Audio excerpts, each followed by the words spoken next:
Hey, what's up, guys? You're listening to the It Takes a Village podcast. I'm Ashley, your host. This is where the struggles are real, the callings are heavy, the kids are sticky.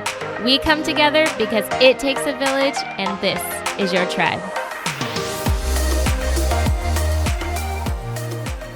Hello. Hey, girl. What is up? Thank you for listening to today's episode. I totally stumbled on more words just then, but I'm so glad you're here. Today, I'm talking about something that has been on my mind because I've seen this post on Facebook several times, and I reposted it to the It Takes a Village podcast Facebook page, and it is basically about cell phone usage and how we are so obsessed with using our phones. And this photographer took to it to really display like what it looks like, how we're interacting with other people without like essentially your phone would be in your hand, but he took the phone like out of the picture, so we're just staring at our hands basically, and it's just crazy, convicting how much we're on our phone and how much we're missing opportunities with the people around us to actually connect.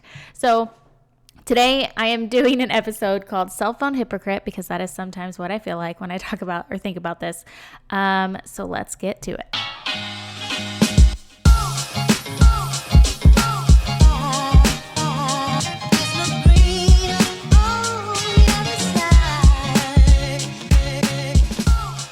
So let's talk cell phone usage. Yay! No, I'm just kidding. You guys are probably like, oh my gosh, here we go.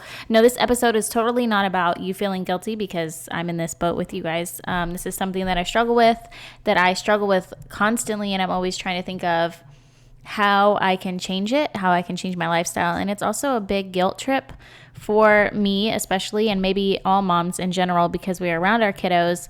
And it'll seem like we're on our phone 1 minute to check one thing, and then 20 minutes later, our kid has been saying our name for like 20,000 times, and we just kind of like barely even, if at all, glance up from our phone, and we're like, yeah.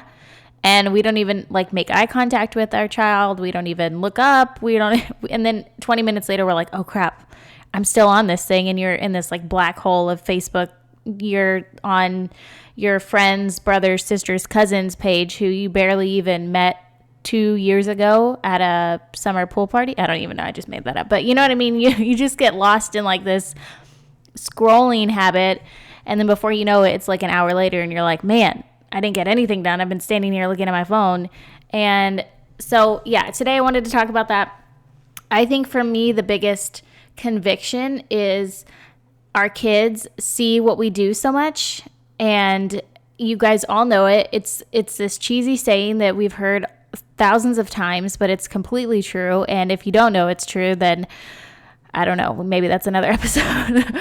But you guys know it's true, and it's that our kids take more from our actions than they do from our words. So if we tell them, don't be on your phone all the time, and then yet we're glued to it, they're like, yeah, right, Mom, okay. Just like we were when our parents told us something, we're like, you don't know anything, come on. Especially if we are on our phones while we're telling them to not be on their phone so much or electronics so much. And it's this balance that we are just constantly just weighted down with, trying to figure out, how do I do this? How do I navigate this? Especially if you are like myself, who a lot of my stuff is social media. A lot of my stuff is posting online. And there's no way for my kids to know whether I'm scrolling on Facebook or whether I'm getting work done. If I'm at a park, there's no way for another mom who's looking at me while my kids are playing to know that I'm working versus just scrolling on Facebook. And so it's kind of just this social media stigma, this thing that we have weighted on our shoulders of trying to figure out, how do I balance this thing, this monster, and then also be present in my life? Well, guys, I'm so glad you asked because not that I'm an expert or anything, but I've been really digging into this, and I got a few ideas, and hopefully we can try this together, better ourselves, better our situations, be more present for our kiddos, for our husbands, for our spouses, because you guys, no joke, cell phone usage is ruining our relationships. If you like Google even cell phone usage, a ton of blog posts comes up from psychologists, therapists, marriage therapists, relationship experts, everybody saying how much they're seeing a spike in clientele because relationships are being shot They're being ruined. They're being, affected by cell phone usage because it's like you're just not aware. You're not present, period. So first, let's talk about reasons that we do use our phone so much. I hope you guys knew I was doing hand motions when I was doing that dramatic voice. If you could see me. Anyways, so reasons that we use our phone is to use it as an escape. You guys, our lives are super stressful. Totally get it. Mine is, yours is. We are all bombarded with just stress, busyness, craziness. And so we go to our phone to kind of like decompress, to check out, to relax, to escape. The problem with this is that instead of finding a healthy way to cope, we're just being glued to our phone. Our phone can't give us deep breaths. Our phone can't give us mental clarity. Our phone can even enhance the stress because of either somebody posted something, we saw somebody post their opinion, or God forbid, like the oversharing posts that really get us going, and then we see comparison posts. So we see things that make us feel worse about how we already feel, and it's just this vicious cycle. So really think about what you're doing to escape and what you're escaping from. I think that for me, when I find my phone usage the most is when I'm bored. It's like a filler when I'm still. And I often catch myself and I think, what would I have done in this moment before I had this phone? And then I try to do that. Like when I'm nursing my kiddo in the middle of the night, instead of hopping on my phone and mindlessly scrolling, I could do something more productive that I know is going to fill my heart, fill my soul, fill my brain, my mind, or I'm just going to leave myself alone with my thoughts. Because before my phone was available, I would have just sat there and I would have prayed. I would have spent that time talking to God. I would have spent the time just thinking, spent the time making an eye connection with my child while they're nursing, kind of just relaxing, reflecting. Or if I am going to be on my phone, like if I know I'm struggling, I could be doing a Bible study. I could be doing reading something. I could put a book on my phone instead of just scrolling, you guys. This is the problem, is that it's just mindless scrolling. We're not benefiting from this at all. We're just wasting our time. So the next reason that we would be on our phone is for FOMO, like fear of missing out, period. We feel like we need to know what everybody's doing at every moment of the day, or we feel like we're missing out. And it's sometimes I feel like this is the feeling that is like we don't even realize that that's why we're looking, but it is. So again, I think asking ourselves, like, why do we feel like we're missing out? What is missing from my own life that I feel like I have to be so involved in everybody else's, or that I need to be up on the Kardashians and what they're doing? Like, they're living their lives, y'all. Like, they're doing, you're spending all your time looking at what they're doing in their life. Like, they're living it. You're just a consumer of it. And meanwhile, your life is being ignored. So how crazy is that to think about that? That the whole reason you're looking at your phone is because you're afraid of missing out in your life, but yet you're spending so much time focusing on everybody else's life that you end up still missing out in your own life. Like, that's crazy, you guys. I'm just blowing my own mind right here. Okay, then another reason you're on your phone is obviously work. And I think work has to be done strategically when it's on your phone, or when it's connected to your phone or your laptop or whatever, because it's so easy to just click over to another tab and look at something else. And we think we can multitask, and sometimes we can because we're moms and we're awesome. But then we get down that black hole again and it traps us. And then like 30 minutes later, we still have this presentation we had to get done, and it's not done because we are now on some sort of Amazon hunt for something that we didn't even want in the first place. So again, like, just being aware of what you're doing, setting yourself up for success. So like maybe not even having access to Facebook on your phone during business hours or something, or like deleting the app off your phone, whatever you need to do. But here's the deal. Okay, so like we just talked about some reasons why we're on our phone so much. Next, I want to talk about what you shouldn't do to yourself, because this is how moms are.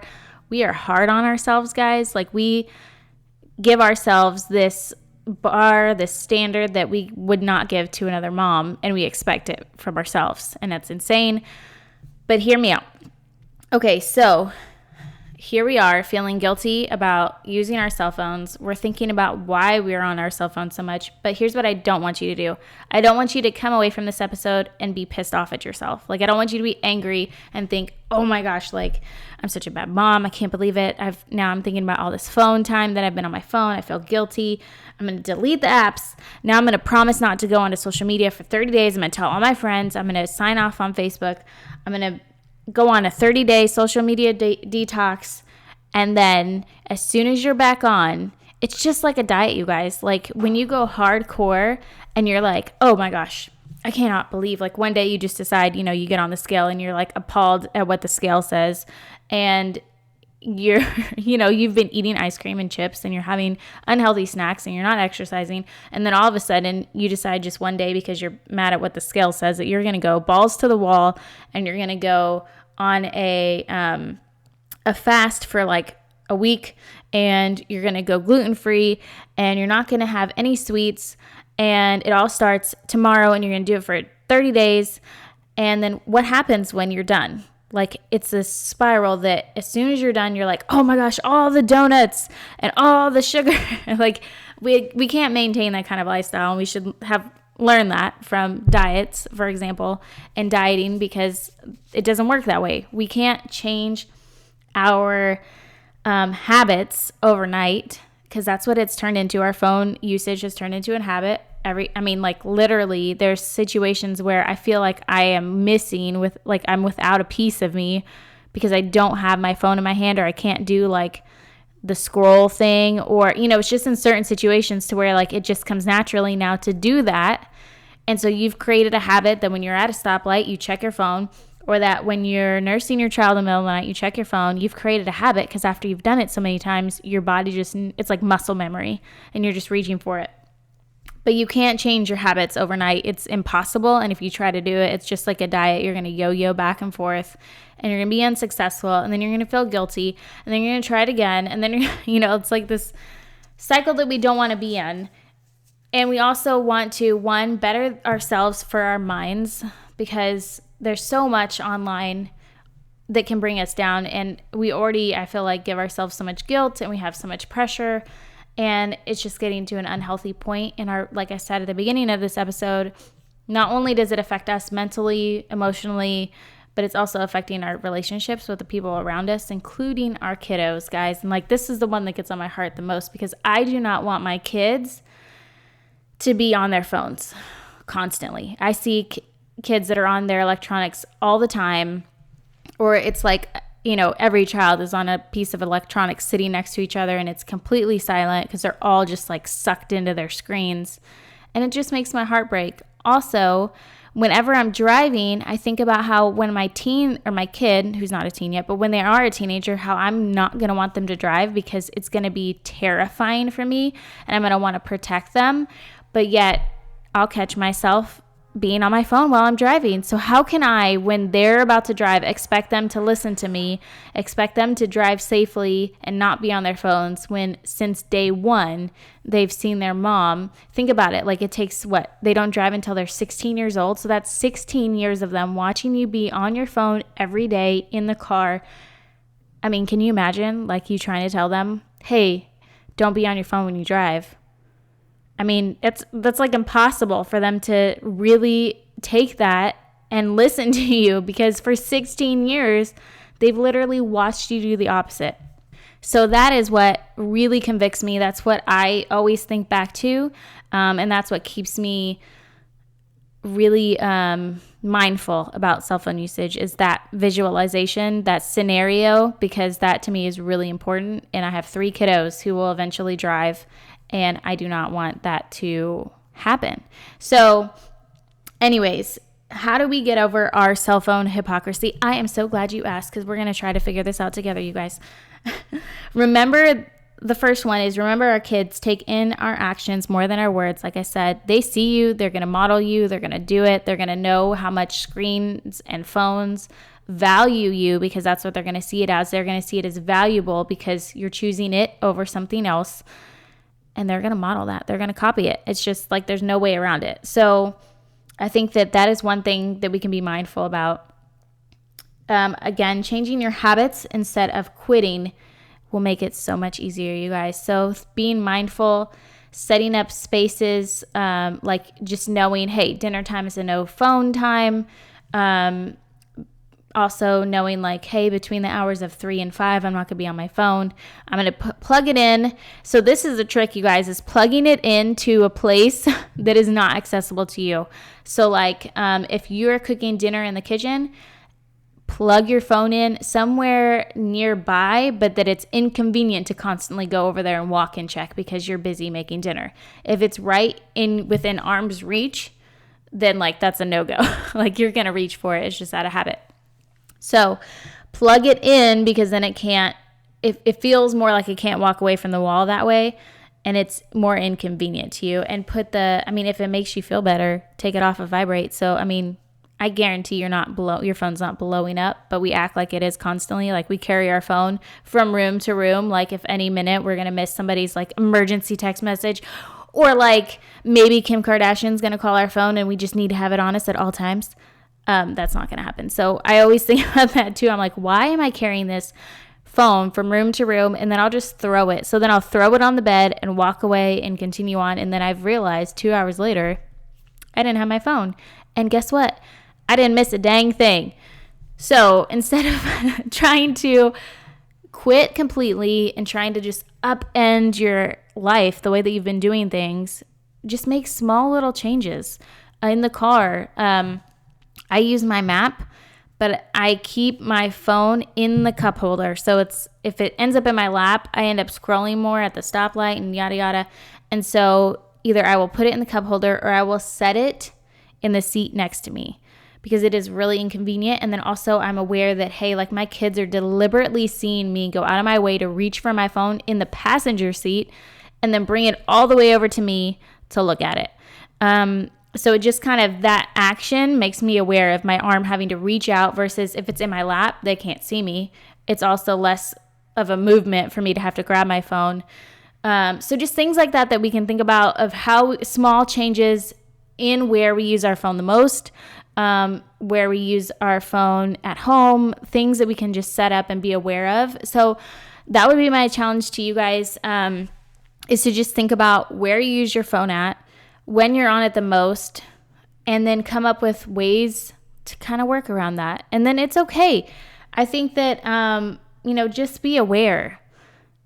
That is another tip. That's my number 3, is just be aware of what you're doing when you're doing it. I know that my husband and I talk about this a lot, because I can see him using it and then he can see me using it, but we're not aware. Like it's hard for us to see ourselves, using our phone and how much we're on it. And so I am constantly telling him what I see, and then he's nice enough to just sometimes tell me. But because this is something that's important to me, I'm more aware. And so I feel like I'm constantly verbalizing my concerns to him. And I think maybe now that he knows that this is something that's important to me, or something that I'm hyper aware of, he can now make me aware and hold me accountable. But I think that's kind of the thing that we need to do. It's not to feel guilty, not to feel like you're a bad mom, but just be aware. And then when you get stuck in that black hole of scrolling through Facebook, you can just be like, oh man, I'm doing it again. Put it down, walk away, put it somewhere in another room. Do one of your things that you need to do that helps you not be on your phone so much. Also, I think that once my kids get older, I'm going to have a phone basket. Like just thinking about, and you can look on Pinterest, you can look on all these things. So many people have come up with ideas, but what's going to work best for your family. What's going to work best for you. You. Girl, don't play yourself. If you know that a phone basket isn't going to keep you from your phone, then do something else. Don't implement these things that, you aren't going to be able to uphold. But like for myself, I think that having a phone basket when my kiddos walk in the door is going to be something that we do. Like everybody, just from this time on, it's going to go in this one area where they can all charge. And that way it looks like it has a purpose. So it's not just randomly in a basket, right? Because we're smarter than that.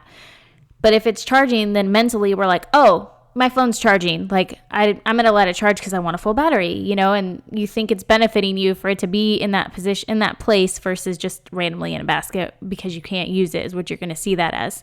So I think that thinking about that, like during dinner time, I'm going to keep my phone in my room. Like that's what I'm doing right now is I'll keep my phone in my room or plugged in the kitchen, and it doesn't go with me. It doesn't go to the table. Like, and coming up with rules for your family because you are a community. You need to connect.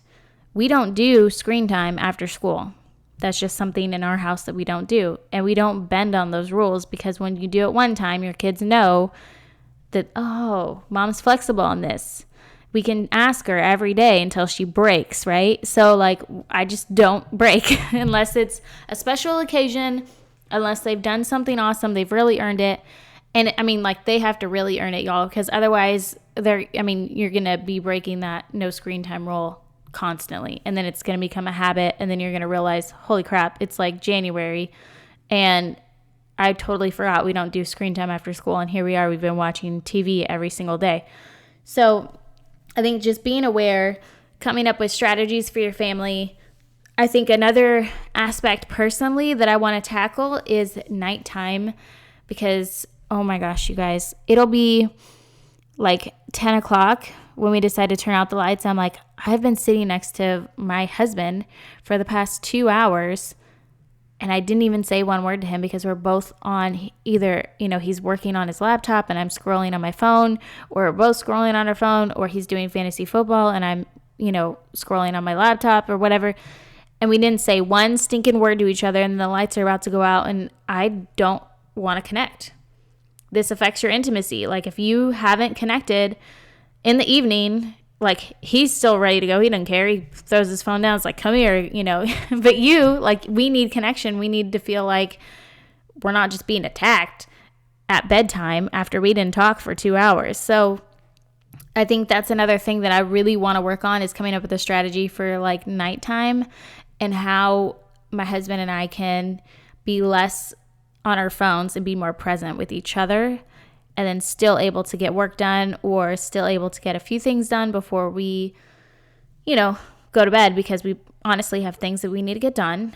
But at the same time, our relationship matters more than that. So coming up with a strategy of not completely quitting in the evening to set ourselves up for failure here because it's hard to uphold that.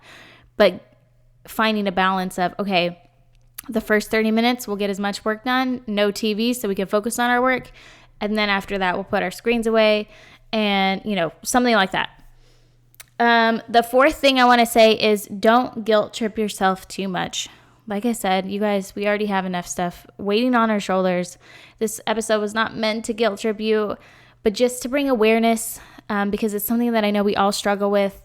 And for you not to feel like you're ruining your kiddos because you're not. It's just something that we have to work on. It's just another Achilles heel of ours, another habit, just like smoking or whatever. It's something that is affecting others around us, yes, but it's not something that you need to just constantly rip into yourself about and feel guilty about.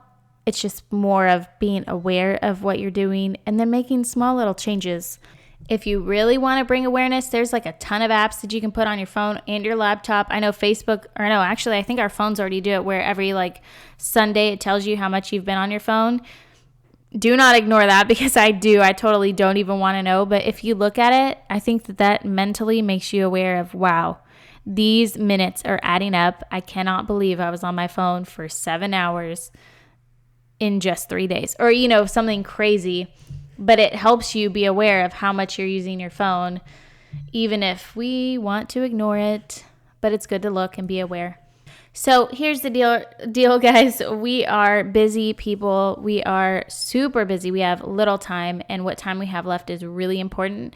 So I want to leave you guys with this thought of, if we have such little time, shouldn't we be spending our time on the things that matter? Because every minute of our time spent online, there is a cost. There's a negative impact of having less time for important things such as like sleep, exercising, our work, focusing on work, doing something that brings us joy, like drawing, writing, reading. sketching, whatever it is, cooking, walking, and listening to nature, not having your headphones in, and family time. Like, it affects a lot of things. And I want to give you a statistic, you guys. There's an article on verywellfamily.com, and it talks about how cell phone usage can hurt your family relationships. And I was blown away by this annual survey conducted by, the children's magazine that we all know, we grew up with it, Highlights, that found that 62% of kids aged 6 to 12 actually said that their parents are distracted when trying to talk to them, with cell phones being the top culprit. So, guys, 6-year-olds are telling people that my mom is distracted. Like, yeah, my mom doesn't pay attention when I talk to her. Like, oh my gosh, knife to the heart. Like, if my 6-year-old, if my teacher was like, yeah, so Maddox mentioned today that he hasn't been able to talk to you because you've been on your phone so much, like he hasn't been able to tell you about this project, I would be mortified. So this is kind of something that is on my mind. I wanted to share it with you guys. Again, not to make you feel guilty, but just to create awareness, because this is our safe space, guys. This is like our safe circle via podcast. And I feel like this is a place where we can talk about that. So I hope that this episode, if anything, you walk away from this episode feeling like you're aware. Maybe you want to come up with a strategy for your family, for yourself, and then your family and your kiddos, and you can benefit from it, because mental wellness, and I do want to stress that so much, that our mental wellness is so important.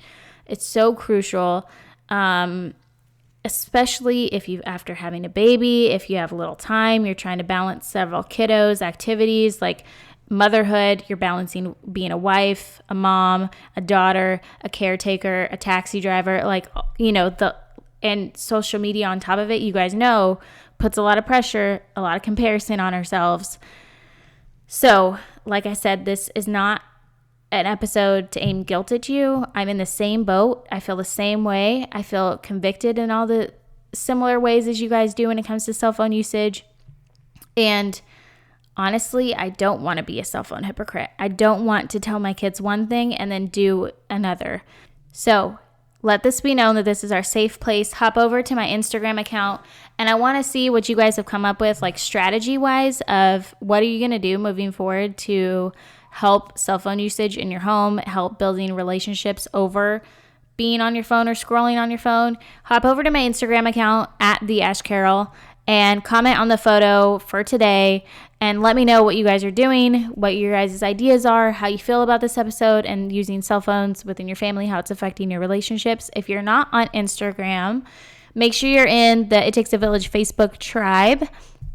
In there, I'm going to do the same thing where we can talk about this episode, where we can talk about some strategies, maybe get some ideas from each other. Let me know what you guys think. Again, I hope you don't walk away from this feeling guilty. I hope you just walk away from this feeling aware, feeling empowered to make some really good decisions for your family, for yourself, for your mental wellness. Don't get down on yourself too much about this. We're all in the same struggle bus together, and together we will figure it out, just like we figure all the things out together. So I hope you guys tune in next week. Hopefully I will have something a little more upbeat. I feel like there's no way I can turn this around for us, you guys. Like, I feel like I've kind of dug myself in a hole, and I hope you guys don't want to kill me after this episode. But I hope you tune in next week. Again, if this episode was helpful, share it, screenshot it, share it with some friends, share it with some mamas, and let me know your thoughts. Again, go to the Instagram at @theashcarol, or go to the It Takes a Village Facebook tribe and let me know your thoughts. I'll catch you guys next time.